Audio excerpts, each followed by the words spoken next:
Buenas tardes.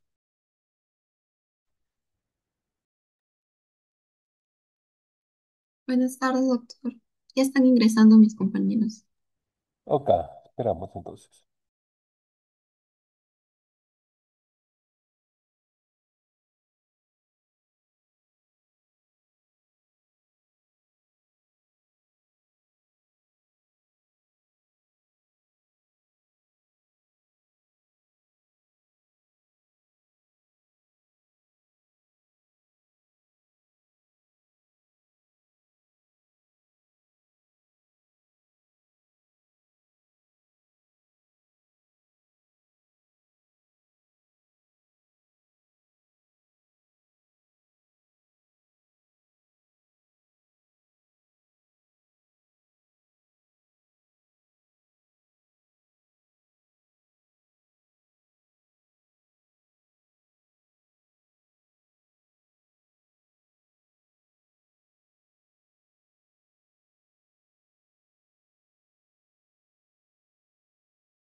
Cuando quieran.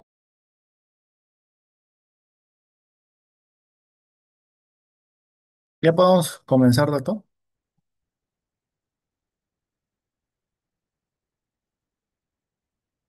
Sí, cuando quieran. Ok, ok, ok. Buenas tardes con todos. Esta oportunidad mi grupo les va a presentar acerca de la urticaria, ¿no? Aquí tenemos nuestros índices, lo que le vamos a mostrar a continuación. Y bueno, empezando, ¿no? La definición. ¿Qué es la urticaria? Es una enfermedad netamente cutánea, ¿no? Que afecta tanto piel, ¿no? Propiamente, y mucosas, ¿no? Y se caracteriza netamente, ¿no? Como nosotros le evidenciamos por la presencia de jabones, angioedema o ambos. Jabones o también conocida como ronchas, ¿no? Como podemos ver acá. O también denominadas placas edematosas, ¿no? Si uno lo quiere definir de esa forma, ¿no? O sea, la urticaria es uno o el otro o ambos, ¿no? Más o menos hay una diferenciación como nosotros lo podemos hacer entre estos, ¿no? Esto es como miran acá, ¿no? Es medio que pica, ¿no? Te da ganas de rascarte, pica. Y si tenemos consideración también también si ustedes le hacen digitopresión se pone medio pálido y también en base a discernir entre estos dos es el tiempo, ¿no? Esto es más temprano, las ronchitas que desaparecen en menos de 24 horas y que por ahí, ¿no? Si ustedes leen dicen, o hay una diferencia entre estos dos, de que uno es superficial y el otro es profundo, ¿no? Esto es más hablando propiamente de la dermis, ¿no? Que es la comprometida en este caso. La dermis superficial, esta es la dermis profunda, pero el angiodema la disciernen, ¿no? Que es más frecuente que se localice en párpados o en labios, que y sobre todo duele. Y si tenemos en consideración también al tiempo, esto es un poquito más, ¿no? Digamos 24 hasta 72 horas, ¿no? Y la manifestación clínica en sí, o sea, como les expliqué, ¿no? Puede ser o solo urticaria, o solo angioedema, o ambas. ¿Qué es lo más frecuente que ustedes van a ver? Es la combinación de ambas, más o menos, hay un 100%. Se divide más o menos en un 40, 40, y 10 hasta 15 o 20, ¿no? Lo restante. Es medio que van a encontrar o bien con ambas cosas o solamente con las ronchitas, ¿no? Y menos frecuente solamente el angioedema. Bueno, un contextito acá, ¿no? Que más o menos, por lo menos alguien de acá ha sufrido, ¿no? El 10 hasta el 20% de la población ha tenido un evento de urticaria que se van a diferenciar, ¿no? Dentro de la clasificación más adelante que hay agudas y crónicas, pero por lo menos alguien ha tenido urticaria aguda, ¿no? Y sobre todo entre agudas y crónicas, más o menos se lo lleva la 70 al 80% de la frecuencia la aguda. Y otro dato importante de aquí mencionar, ¿no? Que la frecuencia, ¿en qué grupos etarios? Los adultos de mediana edad y sobre todo los niños. Y si hablamos de adultos, ¿qué sexo es el predominante? El femenino, ¿no? Y aquí más o menos tenemos la clasificación que primeramente lo tenemos por tiempo y luego pues acá vemos cómo también se va desglosando entre la crónica, ¿no? Que hay tipos de crónica. El tiempo, el límite que nosotros tenemos que tener entre aguda y crónica es 6 semanas. ¿O es menos o es más? Si es menos es aguda y si es más es crónica, ¿no? Y la crónica tenemos que tener en consideración si hay o no algún tipo de desencadenante, ¿no? Si no hay desencadenante, se dice que es una urticaria crónica espontánea. Si acá vemos una urticaria crónica espontánea, si presenta algún tipo de desencadenante inducible mostrando con prueba de provocación, ¿no? Es una urticaria crónica mixta. Y si tiene algún factor desencadenante, es una urticaria crónica inducible, ¿no? Y de las inducibles tenemos o bien por daño físico o bien por no físico. Y aquí vemos todas las categorías, cómo se catalogan o se clasifican las urticarias, ¿no? Pero esta clasificación también, o sea, yo entiendo, ¿no? Que tal vez lo han hecho en este modo, no sé, un tanto didáctico, tal vez para diferenciar entre uno y otro, es tal vez el mecanismo fisiopatológico. Si nosotros tenemos en consideración, ¿no? Bueno, es un dato que les voy a decir, ¿no? Que todas las urticarias en sí, no todas, pero generalmente la mayoría, así hablando en esos términos, se asocian fuertemente dentro del mecanismo fisiopatológico la hipersensibilidad de tipo 1, ¿no? Que es inmunoglobulina E mastocito, ¿no? Esas son las más frecuentes. De ahí, ¿hay otros tipos de otros mecanismos? Claro que sí, ¿no? Que hay son vías, una no clásica y clásica, le difieren así, ¿no? Entre las clásicas, eso sí me interesa, ¿no? Que acá más o menos las diferencian, que más o menos también tienen mecanismos inmunológicos ya, o la no clásica es por autoinmunidad, si no me equivoco, y la clásica también tiene que ver con una reactivación por ahí con el mastocito, ¿no? Y las clásicas, son más o menos las que se catalogan como las que tienen un tipo de desencadenante físico, ¿no? Como vemos acá la dermográfica, por presiones, por temperatura, frío, calor, radiación ultravioleta y vibratoria. Y hasta algunas acá la colinérgica creo que también se le considera, ¿no? Más o menos así vamos a ver la fisiopato. Y una última cosa también, bueno, dentro de la fisiopato, ya bien sabemos cómo es un mecanismo de reacción o tipo alergia, ¿no? Dependiendo de la etiología, por supuesto, vamos a tener un segundo contacto necesariamente, ¿no? O sea, primero de sensibilización y la segunda ya es de reactividad, ¿no? Y vamos a ver cómo es que, ya lo van a explicar dentro del mecanismo fisiopatológico, cómo es que el mastocito fundamentalmente se degranula y libera ciertas partículas, ¿no? Como las prostaglandinas, leucotrienos, entre otras cosas, y así van a afectar al vasito, que es postcapilar, y lo van a dilatar y se va a propiamente producir este tipo de demanda. Y también afecta a fibras sensibles, por supuesto. Y por eso genera esa picazón. Ya. Bueno, ahora en cuanto a lo que es la etiología, como mencionó mi compañero, pues, tenemos lo que es urticaria aguda y urticaria crónica, ¿no? En la aguda, la etiología idiopática es la más frecuente, sin embargo, también un amplio porcentaje lo acapara lo que es la urticaria parainfecciosa, ¿no? Es decir, hay una infección simultánea o precedente, habitualmente de vías respiratorias o de repente como una gastroenteritis, y este tipo de cuadros no parainfecciosos son más comunes en edades pediátricas. Y aproximadamente ya un 6 hasta 10% podría ser la etiología alérgica, ¿no? Como mencionó mi compañero, una reacción de hipersensibilidad de tipo 1 a medicamentos, alimentos o incluso picaduras de insecto que justamente se señalan en esta tabla. Y pues en este caso, la latencia entre la exposición al alérgeno y el debut de la clínica del paciente es bastante corta, ¿no? Va desde algunos minutos hasta 4 horas como máximo, ¿no? Y en este caso, pues ya puede asociarse a lo que es anafilaxia. En lo que es ya la urticaria crónica, como tal, tenemos la crónica inducible, que justamente pues va a tener ciertos inductores, ¿no? Es decir, si es que el paciente evita la exposición, se mantiene asintomático. Pero por estímulos como presión, sudoración, contacto con agua, de repente temperaturas extremas, exposición a luz solar, vibración incluso, se va a desencadenar, ¿no? Este proceso.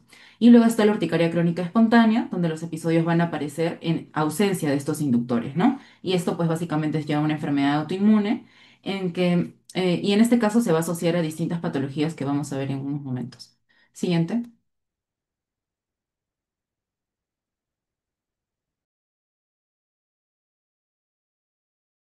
Entonces, justamente hablando de lo que es la urticaria crónica inducible, vamos a ver que se puede clasificar en ciertos síndromes, ¿no? Tenemos la acuagénica, la cual se va a desencadenar por contacto con agua fría o caliente.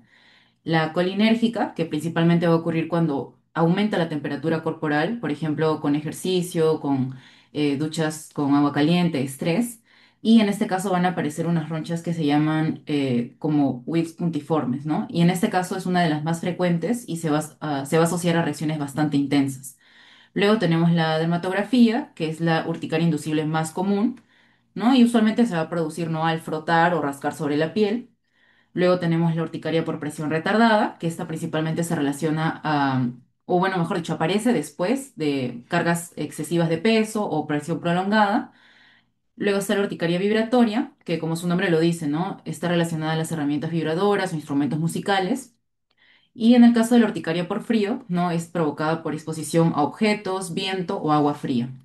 En el caso de la urticaria solar, aquí hay una prueba importante que es la del fototesting, ¿no? Que se va a aplicar radiación, VA, VB o luz visible, porque justamente esta urticaria se va a desencadenar por la exposición a la luz solar. Y finalmente, la urticaria inducida por ejercicio, que justamente pues, se produce o bien durante o después del ejercicio físico, ¿no? Y también hay una prueba, que es la prueba de treadmill, en la que justamente pues, vamos a tratar de provocar esta urticaria, ¿no? Justamente por el ejercicio. Siguiente. Entonces, como habíamos mencionado, hay ciertas condiciones asociadas a la urticaria crónica. Si bien es cierto, la mayoría, como ya había mencionado anteriormente, son casos idiopáticos, se ha reportado algunas condiciones, enfermedades que están relacionadas, entre ellas infecciones virales, sobre todo virus de hepatitis B, C, Epstein-Barr, virus del herpes simple, incluso infecciones por micoplasma, Helicobacter pylori, enfermedades autoinmunes, ¿no? Entre ellas lupus, artritis reumatoide. Enfermedad tiroidea en general, tanto hipo como hipertiroidismo, También se menciona algunas parasitosis, em, también el uso de anticonceptivos orales, los tumores ováricos y por otra parte también los trastornos linfoproliferativos y bueno, en general los cánceres del sistema linforreticular. Siguiente. Entonces, ya yendo a lo que es la fisiopatología, principalmente como habíamos visto, en la urticaria van a aparecer distintos mediadores químicos, ¿no? Que pueden ser liberados de manera local o sistémica. Y justamente, pues, la célula principal que tenemos ahí es el mastocito, ¿no? Principalmente en el caso de la urticaria, en la dermis. Y bueno, también participan células que son reclutadas desde a nivel de la sangre periférica, ¿no? En este caso, basófilos, incluso eosinófilos. Pero en este caso, centrándonos en lo que son los mastocitos, estos pueden activarse por distintos mecanismos, ¿no? Como había mencionado mi compañero, principalmente mediante la unión un alérgeno a la inmunoglobulina E, y justamente pues esto va a ser reconocido por el receptor de alta afinidad, ¿no? Como ocurre en las reacciones alérgicas. Pero también puede ser inducida esta reacción por autoanticuerpos contra este mismo receptor o incluso por estímulos o mecanismos no inmunológicos o inmunogénicos, como se ve en el lado izquierdo. Justamente, pues en este caso, igualmente se pueden unir, ¿no? A receptores a nivel del mastocito e igualmente tienen el mismo efecto, ¿no? Desencadenan lo que es la degranulación. Entonces, en este caso, por ejemplo, en la imagen hay un receptor clave que es el MRGPRX2, que está presente en la membrana de los mastocitos, que justamente este puede responder a péptidos antimicrobianos, incluso fármacos de bajo peso molecular y justamente pues puede desencadenar esta respuesta. Incluso algunos bloqueadores neuromusculares, también se habla de quinolonas, que tienen el mismo efecto de la desgranulación de tipo no inmunológica. Se mencionan otros fármacos también como opioides, en el caso de codeína, morfina, que su mecanismo ya sería una activación directa, ¿no? Y bueno, otros componentes bacterianos que ya conocemos que también pueden unirse, ¿no? En la parte superior que dice patógenos, se van a unir a los receptores Toll-like tipo 2 y tipo 4. Y esto, pues, de alguna manera nos puede explicar lo que es la asociación de infecciones con urticaria aguda. Siguiente.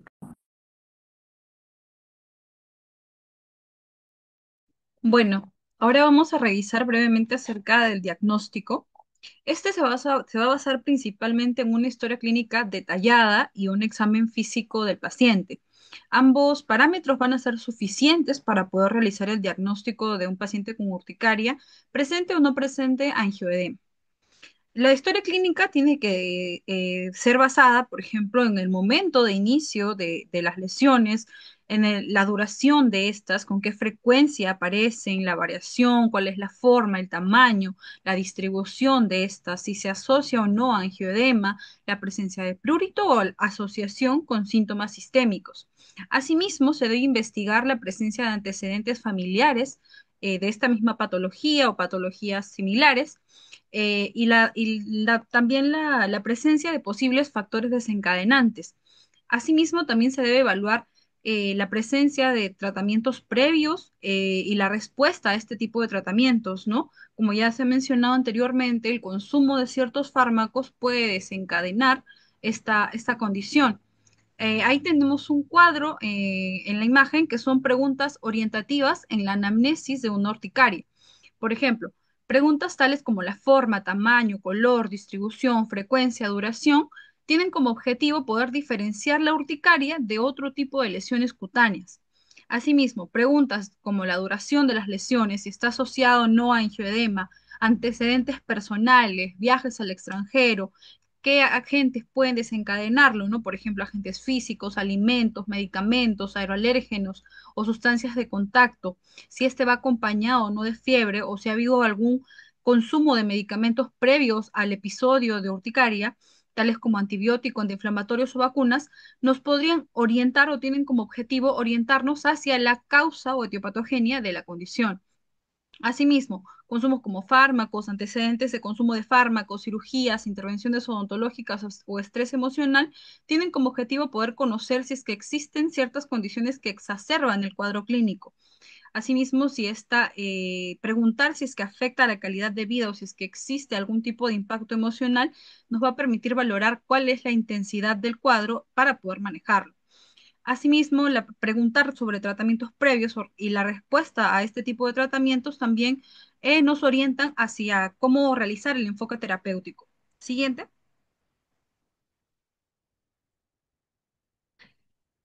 El otro punto importante es el examen físico. Como ya se ha venido mencionando, las características de los jabones son particulares, ¿no? Va a ser un edema superficial, eritematoso o rosado, son muy pruriginosos, evanescentes, es decir, van a desaparecer en menos de 24 horas y migran de un lugar a otro.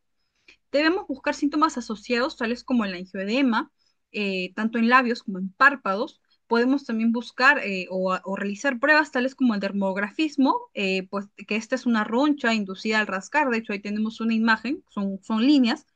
Em, y también podemos buscar signos de alarma, ¿no? Si es que el paciente presenta disnea, estridor, hipotensión, puesto que nos pueden orientar hacia otro tipo de condición, tal como una anafilaxia. Asimismo, debemos preguntar si las lesiones o buscar si las lesiones son fijas y si persisten por más de 24 horas o si son purpúricas, puesto que nos orienta a otro tipo de diagnóstico, tal como una vasculitis. Siguiente. Ahora, los estudios complementarios no son necesarios en aproximadamente el 90% de las urticarias agudas y la mayoría de las urticarias crónicas tampoco van a requerir realizar pruebas o estudios complementarios. Sin embargo, si estamos frente a una urticaria aguda, es decir, menos de 6 semanas, podemos pedir estudios complementarios si es que tenemos la sospecha de que se trata de una alergia alimentaria o medicamentosa. Aquí podemos pedir test cutáneo, una prueba de inmunoglobulina E específica. Asimismo, si es que hay síntomas sugerentes de algún tipo de infección, podemos pedir exámenes básicos, ¿no? Como hemograma, un examen de orina, según la sospecha clínica. Asimismo, si hay un riesgo de anafilaxia, podemos evaluar la triptasa. Bueno, esto solamente es si es que existe una anafilaxia pues grave. Siguiente. Ahora, los estudios complementarios para una urticaria crónica, estos se van a pedir principalmente para poder descartar si es que existen ciertas causas asociadas a la condición. Podemos comenzar por pruebas básicas recomendadas, tales como un hemograma completo, un BCG, un PCR para poder evaluar si es que hay inflamación. Pedir también un perfil tiroideo, pues como que ya han mencionado mis compañeros anteriormente, esta condición puede estar asociada tanto a hipo como a hipertiroidismo. Pedir inmunoglobulina E total, pedir también función hepática o renal, puesto que puede estar asociada también a infecciones hepáticas, ¿no? Otro tipo de pruebas opcionales, o según ya la sospecha clínica que se tenga, puede ser pedir una prueba de autoinmunidad, puede ser pedir un ANA si es que se está sospechando también de una enfermedad autoinmune, pedir descartar la presencia del Helicobacter pylori, como ya había mencionado, también está asociado a la infección por este germen, pedir pruebas de complemento también. Asimismo, ya para descartar una urticaria inducible, se pueden pedir pruebas de provocación. Estas van a consistir, por ejemplo, en la prueba de frío, que se hace con un cubo de hielo, las pruebas de presión, que se hace con ejercer peso en el antebrazo, las pruebas de ejercicio, de test solar, la de dermografía también. Siguiente. Ahora, el diagnóstico diferencial suele ser variado, de hecho ahí tenemos una lista grande. Pero sin embargo voy a mencionar solamente la mastocitosis cutánea maculopapular y la vasculitis urticariana, que es la que, según había leído, son las que más, digamos, se parecen, ¿no? La mastocitosis cutánea maculopapular, pues, va a tener como características que son lesiones pigmentadas y va a tener el signo de Darrier, ¿no? Que va a consistir en un eritema y en un edema que va a ser producido por el rascado en estas lesiones en los pacientes con mastocitosis y va a reflejar la degranulación de los mastocitos. Por otro lado, la vasculitis urticariana van a ser ronchas atípicas con lesiones purpúricas, sin embargo, estas tienen la característica de que van a durar más de 24 horas. Siguiente. Ahora, para finalizar el tema del diagnóstico, tenemos acá un pequeño algoritmo para el diagnóstico de urticaria, ¿no? Si estamos frente a una urticaria, como ya había mencionado, lo más importante es realizar una buena anamnesis y una buena exploración física. Si estamos frente a una urticaria, la duración de las lesiones tienen que, si es que son más de 24 horas, tenemos que evaluar los diagnósticos diferenciales que ya había mencionado anteriormente. Y si estamos frente a una urticaria de lesiones de menos de 24 horas, tenemos que ver si es una urticaria aguda, es decir, de menos de 6 semanas, o crónica de más de 6 semanas. De ser aguda, vamos a estudiar solamente si es que existe sospecha de alergia a alimentos o medicamentos. Si estamos frente a una crónica, vamos a ver si es una urticaria crónica inducible, vamos a hacer test específicos, ¿no? Los que ya había mencionado, frío, calor, presión, fricción. Y si estamos frente a una urticaria crónica espontánea, vamos a evaluar si es que el paciente logra identificar la causa conocida o si hay una causa desconocida, ya vamos a pedir otro tipo de exámenes como reactantes de fase aguda, perfil tiroideo o perfil autoinmune. Siguiente. Bueno, para terminar, vamos a hablar acerca del tratamiento de la urticaria. Primero tenemos que saber cuáles son los objetivos que necesitamos en estos pacientes y es conseguir que los síntomas que ellos manifiestan, como los jabones o el prurito, desaparezcan o haya una ausencia de estos. Es por ello que para el manejo general en estos pacientes, primero debemos de identificar y eliminar los factores desencadenantes que ya se explicaron, como fármacos, alimentos o factores físicos como el frío o el calor. Una vez identificados estos, podemos empezar con lo que es el tratamiento farmacológico, que más que nada es sintomático y preventivo. Podemos clasificarlo con la urticaria aguda, que es el más frecuente, y en el tratamiento de la primera línea vamos a tener acá los antihistamínicos H1 de segunda generación para como objetivo aliviar estos síntomas. Estos deben de tomarse diariamente y no solo cuando hay una demanda de los síntomas. Los que mayormente utilizamos es la cetiricina, 10 miligramos por día, la fexonedina, 180 miligramos por día, o la levocitiricina, 5 miligramos diarios. Se prefieren estos más que los de la primera generación debido a que van a tener un inicio más lento y una mayor biodisponibilidad. En el caso de los niños, se tiene que ajustar estas dosis a su peso. En caso de que la primera línea no haya sido efectiva, podemos empezar con la segunda línea, la cual se da para pacientes que presentan síntomas un poco más graves o una urticaria refractaria. Para ello, lo primero que debemos de hacer es seguir utilizando estos antihistamínicos de segunda generación, pero aumentando la dosis hasta 4 veces de la dosis estándar. Por ejemplo, si la cetiricina utilizábamos 10 miligramos diario, podemos aumentarlo a 20, a 30 o hasta 40. Pero en caso de que con esto no haya sido efectivo cubrir los síntomas, ahora sí podemos ir a la tercera línea, que es utilizar ya fármacos más especiales, como por ejemplo tenemos el omalizumab, el cual su mecanismo de acción es ser un anticuerpo monoclonal que va en contra del el antígeno E, lo que va a reducir la función del mastocito. Este omalizumab lo podemos utilizar en pacientes que tienen una urticaria crónica espontánea, quiere decir que no responde, ¿no?, a esta dosis de antihistamínicos a dosis altas. El otro fármaco que también que se puede utilizar, perdón, es la ciclosporina A, la que se debe usar solo en pacientes que son graves o refractarios. Sin embargo, se tiene que tener cuidado al usar la ciclosporina A, ya que requiere monitorización debido a los riesgos de nefrotoxicidad. En caso de los pacientes que presentan situaciones agudas, como por ejemplo una urticaria grave reagudizada o exacerbaciones severas de la crónica, se prescribe en estos casos lo que es corticoides vía oral como la prednisona de 20 a 50 miligramos diarios y se tiene que utilizar en ciclos cortos, es decir, menor de 10 días, ya que el uso prolongado de estos corticoides orales está contraindicado en los pacientes que tienen urticaria. También es importante mencionar que tienen que ser en vía oral porque si es un corticoide tópico no va a ser efectivo en estos pacientes. Y en situaciones de pacientes que tienen un signos de anafilaxia, por ejemplo, un angioedema grave, que ya es un signo de emergencia, se le prescribe lo que es epinefrina autoinyectable. Y bueno, al ser de emergencia, se buscaría lo que es la hospitalización en estos pacientes. Siguiente. Aquí he traído un pequeño caso clínico de una paciente que tiene urticaria, que dice así: mujer de 26 años que no tiene antecedentes de importancia, pero consulta por la aparición súbita de jabones pruriginosos en la zona de troncos, brazos, y que desaparecen en menos de 12 horas, pero reaparecen en otras zonas. Refiere que inició después de un resfriado de hace 8 días, no presenta dificultad respiratoria ni síntomas sistémicos. Nota que cuando se rasca la piel se marca. En el examen físico que encontramos, jabones edematosos, eritematosos, dermografismo positivo y sin angioedema. Entonces, ¿Qué podemos ver en este caso clínico? Primero, saber si es una urticaria aguda o crónica. En este caso, como nos refieren de que la mujer lo ha tenido en menos de 12 horas, estaríamos hablando de una aguda, ya que para que sea crónica tiene que ser mayor de 6 semanas. ¿Cuál fue el desencadenante en este paciente? El más probable puede ser el resfriado que presentó hace 8 días.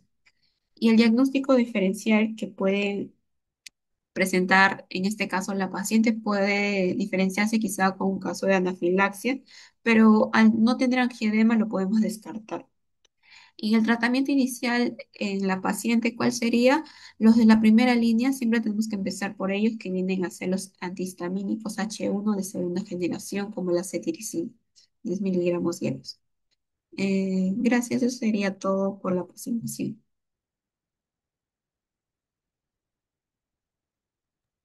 Bien, eh, solamente un breve comentario.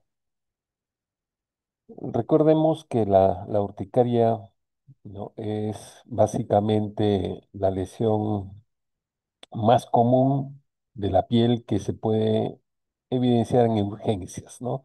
En las emergencias del hospital o en los consultorios.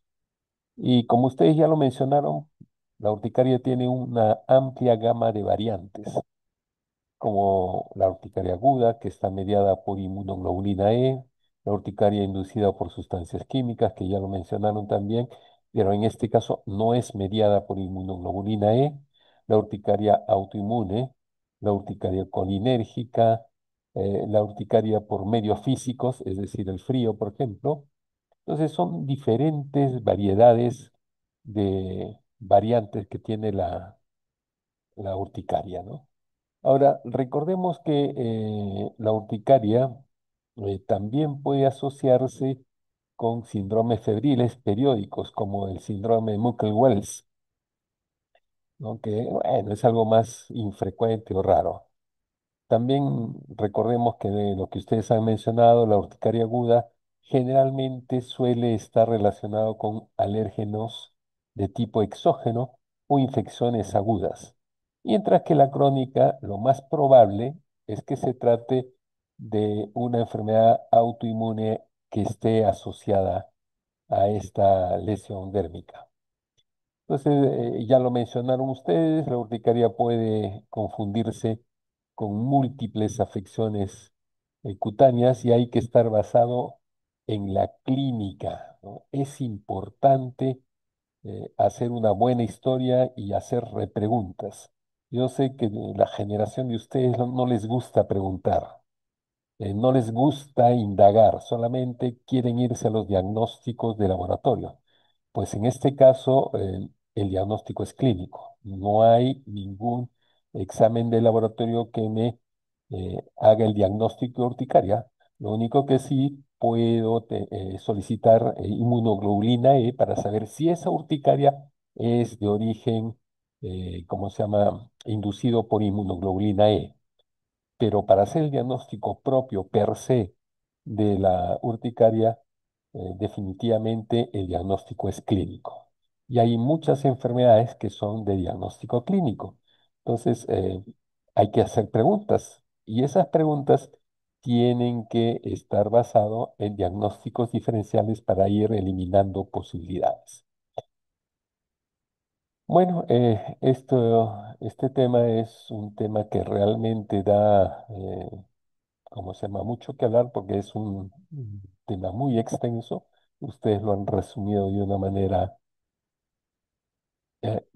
adecuada y del punto de vista académico, ¿no? Ya se mencionó también el tratamiento. Lo único que hay que mencionar es hacer medicina preventiva, no solamente medicina farmacológica, sino preventiva, ¿no? Por ejemplo, evitar algunos contactos con insectos como orugas, polillas, alimentos, debe evitarse, por ejemplo, los mariscos, pescado, alimentos con algunas proteínas animales como los huevos, el queso, ¿no?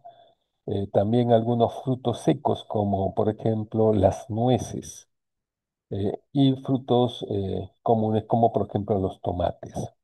Entonces, en los pacientes No es que le vamos a prohibir todos estos alimentos, ¿no? Hay que ver cuál es el que desencadena el- la urticaria. Y para eso vuelvo a repetir clínica. Lo mismo pasa con algunas sustancias químicas eh, que pueden estar presentes en el trabajo del paciente, ¿no? O sustancias químicas como medicamentos. Se ha visto que la penicilina, sulfonamida, salicilatos, la codeína, son fármacos que pueden desencadenar este tipo de urticaria. Eh, Menos frecuente es el contacto con látex, ¿no? Se ha visto que gente que utiliza guantes, ahora recuerden que prácticamente todo el examen físico se hace con guantes, entonces hay gente que tiene urticaria por el látex, ¿no? Así como los guantes, también puede haber urticaria cuando se utiliza condones. Entonces el látex también puede desencadenar cuadros de urticaria. Ya mencionamos que si el paciente tiene urticaria porque está en un ambiente frío o en un ambiente caluroso o se baña con ducha agua fría o agua caliente, hay que evitar esto para que no se desencadene unos cuadros que pueden ser a veces estos severos, ¿no? El otro tema es siempre decir a los pacientes, sobre todo aquellos que son bastante adrenérgicos, aquellos que tienen personalidad tipo A, que manejen su estrés emocional, porque el estrés emocional puede ser un desencadenante también para que aparezcan. No necesariamente tengo que tener contacto con sustancias químicas, alimentarias, alérgenos, exógenos, sino a veces el mismo estrés emocional puede desencadenar, ¿no? Esto generalmente se relaciona con la urticaria aguda y como la crónica hemos dicho que generalmente se relaciona con trastornos autoinmunes, obviamente tengo que descartar que el paciente tenga lupus, artritis, polimiositis, incluso enfermedades tiroideas. Recuerden que el Graves-Basedow tiene que ver mucho con anticuerpos, ¿no? Otras enfermedades del tejido conectivo también pueden estar relacionadas con urticaria. Y a veces la urticaria puede ser la manifestación heraldo, es decir, la inicial, para desarrollar alguna de estas enfermedades, ¿no? Recordemos que la urticaria colinérgica, que es también una variedad de urticaria crónica, no solamente está por el estrés emocional, el calor, ¿no?